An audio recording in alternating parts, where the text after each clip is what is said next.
Bismillahirrahmanirrahim. Assalamualaikum warahmatullahi wabarakatuh. Alhamdulillahilladzi arsala ilaina afdhala rusulih wa syara'a lana a'zama syara'i'i dini wa anzala ilaina afdhala kutubih wa akramana bisyafa'ati khairi khalqi.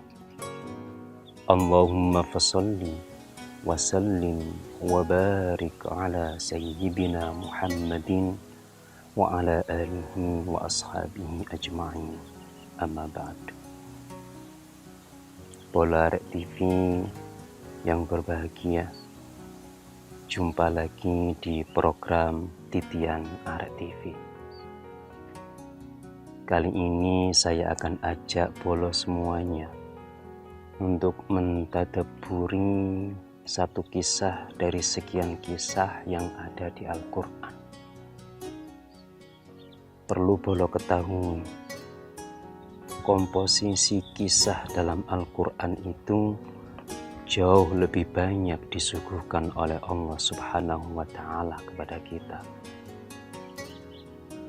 Tentu ini menjadi perhatian harusnya bagi kita untuk mencoba menggali, menemukan sekiranya apa yang bisa kita ambil pelajaran hidup dari kisah-kisah yang Allah sajikan ini. Surat ketiga, surah Ali Imran. Ali Imran itu keluarga Imran. Imran itu salah satu hamba saleh yang kisah keluarganya itu diabadikan di dalam Al-Quran. Di surah Ali Imran, Allah tegaskan, A'udzubillahi minasyaitonirrajim. Inna Allah astafa Adam wa Nuhan wa ala Ibrahim wa ala Imran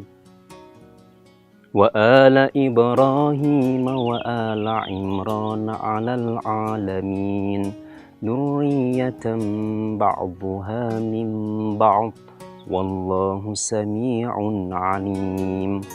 Innallaha, sesungguhnya Allah memilih Nabi Adam alaihissalam, Nabi Nuh alaihissalam, keluarga Nabi Ibrahim alaihissalam, dan pula keluarga Imran radhiyallahu ta'ala anhu untuk dipilih tumbuh seorang nabi dan rasul dari darah beliau-beliau ini. Bapak Imran ini seorang yang saleh, punya istri juga seorang yang salihah. Ketika mengandung sang istri tercinta, di ayat berikutnya Allah mengisahkan ketika sang istri mengandung ini, sang istri mengajukan nazar, janji kepada Allah. إذ قالت امرأة عمران رب إني نذرت لك ما في بطني محررا فتقبل مني. Ingatlah ketika Nyonya Imran ini bernazar kepada Allah. Yang dinazarkan apa? Rabbi inni nazartu laka ma fi batni. Ya Allah, Rabbi, Tuhanku, aku menazarkan sesuatu yang ada di dalam kandunganku ini muharraran, akan aku persembahkan untuk pejuang agamamu. Kalau dalam tafsir Jalalain, muharraran di sini adalah atiqan salihan an syawagilid dunya li hikmati baitil muqaddas. Artinya nazar yang disampaikan Nyonya Imran kepada Allah, ya Allah, yang di dalam kandunganku ini nanti akan aku khidmahkan untuk agamamu. Lalu bagaimana ketika bayi ini sudah terlahir? Falamma wada'atha qalat rabbi inni wada'tuha untha. Tatkala sang Nyonya Imron ini melahirkan, yang lahir ternyata seorang bayi perempuan. Sementara syariah pada zaman itu, jadi Bapak Imron ini hidup di era sezaman dan satu lokasi dengan Nabiullah Zakaria alaihissalam. Syariah pada zaman itu, seorang perempuan tidak biasa menjadi tokoh agama. Tetapi kenyataannya Allah mentakdirkan yang lahir adalah seorang bayi perempuan. Sementara yang dinadarkan, bayi yang akan lahir, bayi yang di kandungan ini, nadarnya akan dipersembahkan untuk khidmat agama. Kenyataan membuktikan yang lahir perempuan. Dan saat itu tidak mungkin perempuan menjadi pejuang agama. Bagaimana mungkin waktu itu perempuan tidak tren menjadi ustazah? Tidak ada perempuan menjadi tokoh agama, semua laki-laki. Tapi sudah kadung perempuan yang lahir. Lalu bagaimana? Sebuah nadar harus ditepati. Bagaimana cara Nyonya Imron ini untuk menepati nadar yang sudah diaturkan kepada Allah dengan kenyataan bahwa yang lahir adalah bayi perempuan. Jangan kemana-mana bolo. Akan kita lanjutkan setelah ini.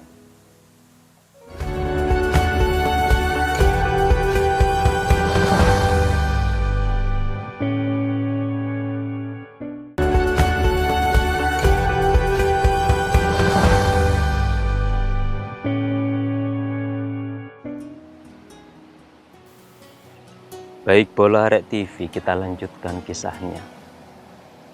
Nazarnya adalah yang di dalam kandungan akan dihikmahkan sebagai pejuang agama, sementara Allah mentakdirkan yang lahir adalah bayi perempuan. Lalu bagaimana cara Nyonya Imron itu untuk menjawab nazarnya, untuk membayar apa yang sudah beliau janjikan kepada Allah Subhanahu wa Ta'ala? Maka kemudian Bapak Imron ini dalam beberapa tafsir, para mufassir menyebut Bapak Imron ini masih ada kerabat dengan Nabi Zakaria. Bapak Imron radhiyallahu ta'ala anhu konsultasi kepada Nabi Zakaria sebagai tokoh agama waktu itu, Nabi Rasul Allah. Ini bagaimana titik temunya? Istriku ketika mengandung bayi perempuan ini bernazar akan mengkhidmatkan untuk agama. Tak mungkin tokoh agama itu muncul dari seorang perempuan. Lalu kemudian solusi yang terjadi dan disepakati atas petunjuk Allah, Nabi Zakaria, Bapak Imron ini menyerahkan bayi perempuan tadi kepada Nabi Zakaria untuk diasuh Nabi Zakaria, untuk dididik oleh Nabi Zakaria. Atau bisa kita bilang bayi ini mondok kepada Nabi Zakaria. Bayi perempuan ini namanya siapa? Sebelumnya sudah diberi nama oleh sang ibunda. Wa inni sammaituha Maryam. Ya Allah, aku beri nama bayi perempuan kecil ini dengan Maryam. Wa inni u'idzuha bika, dan ya Allah, aku minta perlindungan kepada Engkau untuk Maryam. Maryam kecil diasuh oleh Nabi Zakaria. Dan betul, meskipun dia seorang perempuan secara gender, tetapi kesalehan Sayyidah Maryam radhiyallahu ta'ala anha luar biasa. Sampai-sampai dalam satu kesempatan ketika Nabi Zakaria ini berkunjung di mihrabnya Maryam, Nabi Zakaria mendapati sesuatu yang mustahil terjadi. Sehingga beliau pun kaget, Nabi Zakaria. Begitu membuka mihrabnya Maryam, didapatinya di sana sudah tersedia beragam makanan. Dan makanan itu stoknya teramat banyak dan sangat lezat. Uniknya lagi, makanan itu adalah makanan yang sedang tidak tren musim itu. Sontak Nabi Zakaria terheran-heran. Beliau tanya santri wati beliau itu yang bernama Maryam. Ya Maryamu anna laki hadza. Maryam, bagaimana mungkin semua ini itu bisa terjadi? Jawab sama Maryam, qalat huwa min indillah. Itu semuanya berasal dari sisi Allah Subhanahu wa ta'ala. Semakin kagum Nabi Zakaria sebagai orang tua asuh, sebagai guru, sebagai pendidik, semakin kagum dengan santriwati beliau yang bernama Maryam. Sampai suatu ketika Nabi Zakaria ngalap berkah. Setelah menyaksikan kejadian itu, bahwa santriwatinya ternyata begitu solehahnya sampai Allah menganugerahkan sesuatu yang tak mungkin terjadi, tersedia makanan dari surga. Nabi Zakaria seketika ngalap berkah di momen itu dengan berdoa, Hunanika da'a Zakaria Rabbah, Qala Rabbi habli min ladunka dzurriyyatan thayyibah. Ya Allah, mohon ya Allah, anugerahi aku seorang keturunan yang suci. Ini adalah permohonan yang paling dinanti oleh Nabi Zakaria. Makanya ketika ada momentum menyaksikan mukjizat maha dahsyat yang dialami oleh santriwatinya itu, beliau gunakan momentum itu untuk ngalap berkah atas izin Allah. Bertahun-tahun Nabi Zakaria sudah berdoa meminta keturunan. Belum juga Allah kabulkan sampai akhirnya setelah ngalap barokah di mihrabnya Maryam tadi, Nabi Zakaria pun didatangi oleh malaikat. Lalu bagaimana dengan Maryam? Kita kembali ke Maryam. Maryam menghabiskan hidupnya di dalam mihrab dengan ibadah, sholat, puasa, berzikir. Tak pernah dia keluar dari mihrabnya. Dia hanya bertapa dalam tanda kutip di mihrab itu dengan terus mendekat kepada Allah, mendekat kepada Allah, mendekat kepada Allah, sampai suatu ketika datanglah utusan Allah, malaikat Jibril alaihissalam, menyampaikan sesuatu kepada Maryam binti Imran. Apa yang disampaikan oleh malaikat Jibril? Jangan kemana-mana polo, tetap di Titian Arti.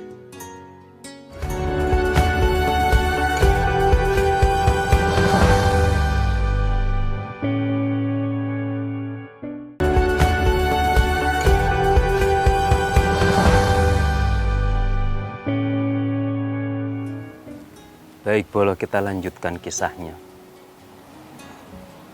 Setelah sekian lama Sayyidah Maryam radhiyallahu ta'ala anha menghabiskan waktu bertaqarrub, mendekatkan diri kepada Allah, sampai akhirnya Allah memberikan reward, memberikan penghargaan kepada Sayyidah Maryam.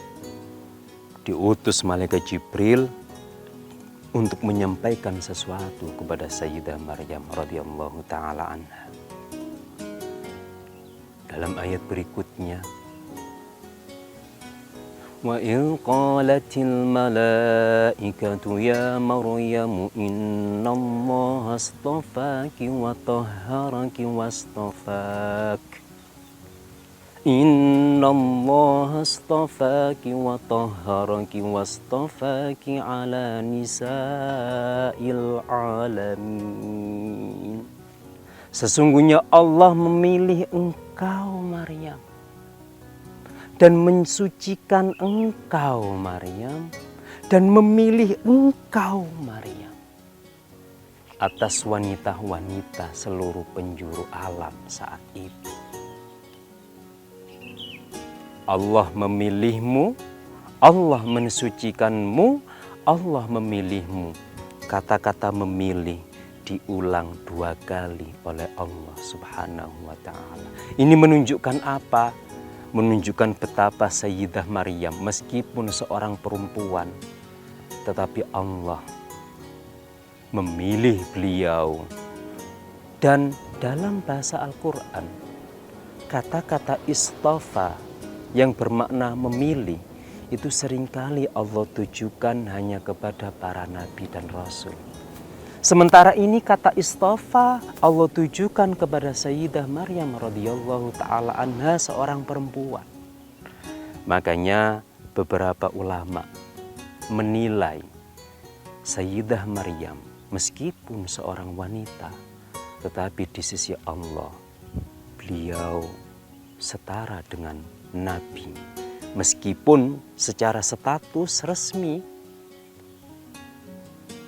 nabi itu umumnya adalah dari laki-laki. Tapi beberapa ulama menyebut Maryam adalah sang nabi perempuan. Karena Allah memilih menggunakan kata istafa yang biasa digunakan untuk menunjuk nabi, Allah gunakan juga untuk menunjuk Maryam sampai 2 kali. Berbunga-bunga Maryam. Wah, terpilih. Bayangkan bolo, dipilih sama Allah. Luar biasa, berbunga-bunga, happy tiada tara.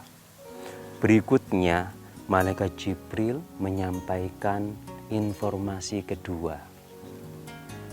Ya Maryam innallaha yubashshiruki bikalimatin minhu ismuhul Masihu Isa bin Maryam wajiha. Maryam, sesungguhnya Allah menggembirakan engkau dengan akan lahirnya seorang bayi, seorang putra dari rahimmu yang bernama Isa bin Maryam. Wah, setelah tadi happy luar biasa, sekarang Sayyidah Maryam agak-agak gelisah. Makanya Sayyidah Maryam bilang begini, qalat rabbi anna yakunu li waladun wa lam yamsasni bashar. Ya Allah, bagaimana mungkin saya itu bisa mendapat seorang putra, bisa mengandung seorang putra sementara aku belum tersentuh oleh lelaki manapun. Ya wis seperti itu Allah itu menciptakan. Kalau sudah ingin jadi ya jadi, meskipun itu mustahil secara hukum semesta alam. Maryam radhiyallahu taala anha mengandung seorang putra, dan putra ini di kemudian hari dikenal oleh kita sebagai Nabi Isa bin Maryam alaihi salam, dan beliau termasuk 1 dari 5 Nabi Rasul papan atas ulul azmi. Coba kita flashback ke belakang. Kita tahu Nabi Isa ini pada akhirnya menjadi seorang Rasul, pejuang agama Allah. Bahkan Nabi Isa ini itu diangkat di sisi Allah. Kita flashback ke belakang. Nabi Isa adalah putra Ibunda Maryam radhiyallahu taala anha. Ibunda Maryam putra Bapak Imron. Artinya Bapak Imron adalah mbahnya Nabi Isa. Kita flashback ke kisah Bapak Imron dan nyonya saat mengandung. Apa yang dinadarkan Bolo? Nyonya Imron bernadar, ya Allah, aku nadarkan yang dalam kandungan ini menjadi pejuang agamamu. Ternyata lahir seorang bayi perempuan. Nadar ini belum sepenuhnya terbayar dalam tanda kutip. Sampai akhirnya dari darah Maryam lahir seorang Nabiullah Agung Isa alaihissalam. Dan ini merupakan jawaban plus penutup dari nadar yang pernah dinadarkan, dijanjikan oleh Nyonya Imron yang tidak lain dan tidak bukan adalah mbahnya Nabi Isa. Yang mengucapkan nadar mbah, yang menjawab nadar cucu. Lisan bisa melukis kehidupan. Dari kisah ini yang nadar itu mbahnya, tapi yang menjawab nadar itu adalah sang cucu. Maka Bolo harus membiasakan diri. Apapun yang terkeluarkan dari lisan adalah sesuatu yang positif, sesuatu yang baik. Kita tidak tahu apakah untaian kata doa kita yang dikabulkan, atau saat kita sedang berbicara dengan teman, meluahkan angan, meluahkan harapan. Kita tidak tahu di momen mana Allah itu mengabulkan. Mari biasakan mengondisikan apa yang keluar dari lisan baik, karena atas izin Allah alam semesta akan mengondisikan itu semuanya. Lisanmu melukis hidupmu. Semoga bermanfaat Bolo. Sampai jumpa di program titian berikutnya. Ihdinas shiratal mustaqim. Assalamualaikum warahmatullahi wabarakatuh.